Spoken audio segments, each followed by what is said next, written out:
let's talk about Dillon Gabriel here. So Dillon Gabriel has a stat line I never thought an Oregon quarterback would put up, and I never thought against an FCS opponent an Oregon quarterback would put up. So 41 for 49.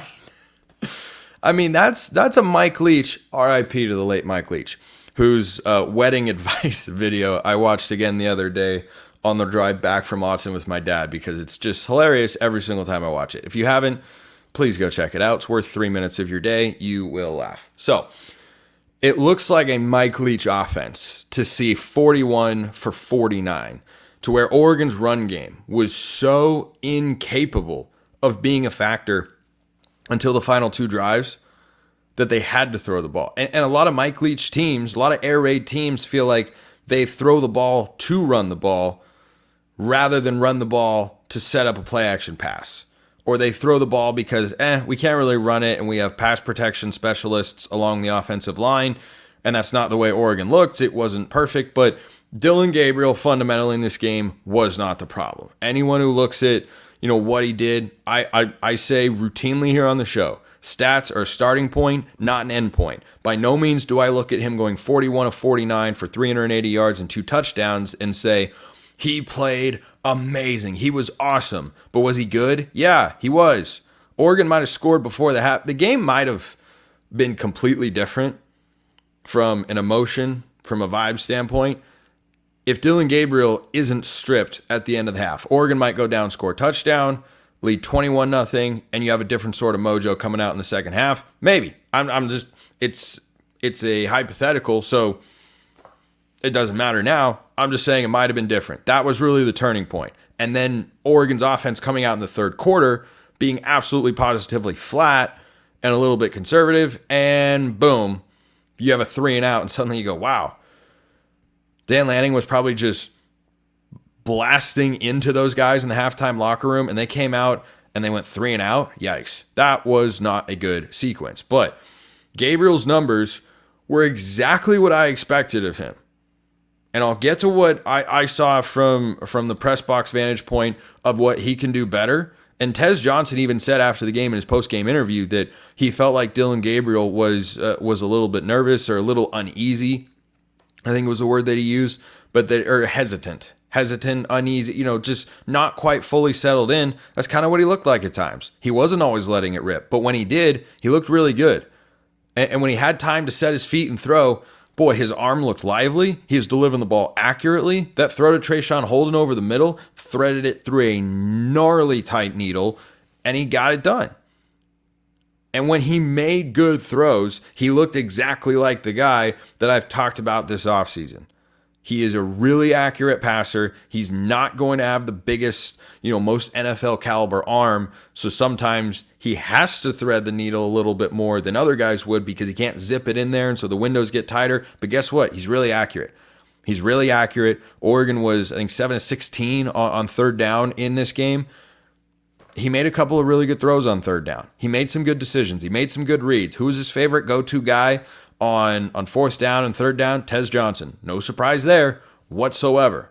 That was what I thought coming into the year. I think Tez is going to have a monster campaign. Monster campaign. But you had a lot of quick hitters. You had a lot of short passes, and Gabriel executed a lot of that. And the downfield component should certainly come into play. Oregon did not have a play of over 30 yards in this game, which is not acceptable from a ground game standpoint. You should have had a couple big carries. It's also especially unacceptable from a pass game standpoint. They had some plays over 15 to 20 yards, and it looked great. I mean, that throw to Kyler Casper in the first half, number one, it felt like a throw 2 years in the making, or more like a catch 2 years in the making from Kyler Casper, who played a lot more than I thought he would. But I think that Dillon Gabriel met my expectations. He met my expectations. He was accurate. He got the ball out on time. There were plenty of quick hitters, and I didn't see a huge, massive mistake. What I did see from him were a couple of opportunities missed to push the ball down the field. So last year, there was this narrative, of course, around Bo Nix. He's captain check down. He doesn't push it down the field. He's, of course, Denver's starting quarterback against my Seahawks on Sunday. And I think he's going to thrive in that Sean Payton offense. And Bo Nix, more than capable, has the NFL arm talent, of course, as a first-round pick, to push the ball down the field wasn't always what the offense called for. So I wonder how much of this is Will Stein being in these quarterbacks' ears and saying, if you don't love it right away, don't force a downfield shot or take the checkdowns. And look, I'm all for taking yardage that a defense gives you.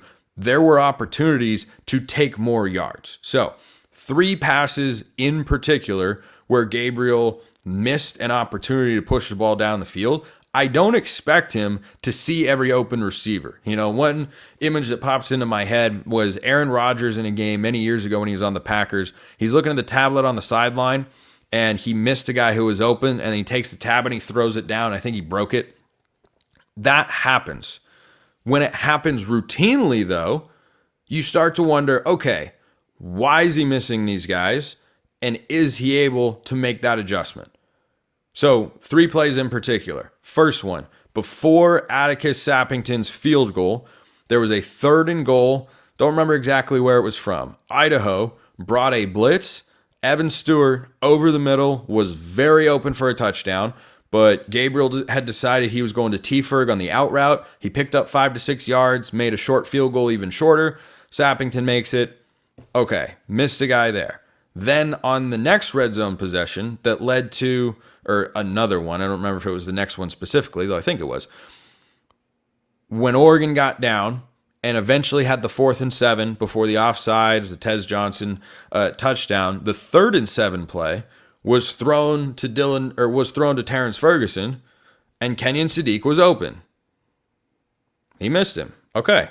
There was another play, forget exactly when it was, where Gabriel took an underneath pass that I think ended up working out fine, but Tez Johnson on a longer developing corner route was running into open space, never got the ball. So, how do those sorts of downfield shots that were missing from Oregon's offense get resolved? And those are just the ones that I noticed. There might have been other ones. I don't have access to the all-22 film, but up in the press box, I watched those plays develop, and I saw those guys come open, and then the ball went elsewhere on those 3 occasions. Again, I don't expect a guy to be perfect. These plays do, however, have to show up as a function of Oregon's offense. For all the talk about Bo Nix was captain checkdown and whatnot last year, they still had the ability to create explosive plays, to push the ball down the field. You think about, he had a long touchdown. He had a couple long touchdowns to Tez Johnson, or long pass plays to Tez Johnson as well. Now, Tez is, of course, incredible with yards after the catch. Tez is a faster Tyler Lockett. Tez is great. That's wide receiver 1. I don't think anybody is really arguing that at this point in time. And he showcased that on Saturday. He was clutch when Oregon needed him the most. But those sorts of plays have to be there. He did take a downfield shot earlier in the game to Evan Stewart. Stewart was kind of there, hadn't created as much separation as I'd expect him to against Idaho's defensive backs, but certainly that ball was not the best deep ball that Dillon Gabriel's ever thrown. So I don't think Gabriel was perfect, and he missed those opportunities. I'll reiterate, though, he's 41 of 49. Okay, that's over 80% completion. That's really good. Really, really good.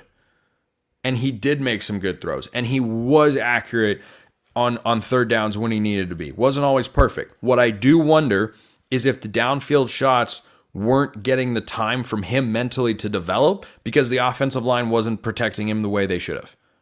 I wonder if that was a component. So those plays are just a couple of examples of things that I noticed of missed a guy there. Could have had that opportunity, could have taken that shot and didn't. Why? Maybe he hasn't fully settled into the offense. Maybe he didn't trust the offensive line. Maybe he just didn't see him and made bad reads. But the explosive passing game has to be there for Oregon. It has to show up eventually. Can it? Yes. Will it? Time will tell. But even though that component was missing from Dillon Gabriel's day, I again go back to, was he the problem? Nope. I've got no issue with Dillon Gabriel other than the downfield passing component. He was not the problem on Saturday. It all comes back to the offensive line. The play action pass wasn't as lethal. Oregon couldn't run the ball, and Gabriel didn't always have the time and maybe didn't trust he was going to get the time to push it down the field. Everything that you didn't like about Saturday against Idaho comes back to the offensive line.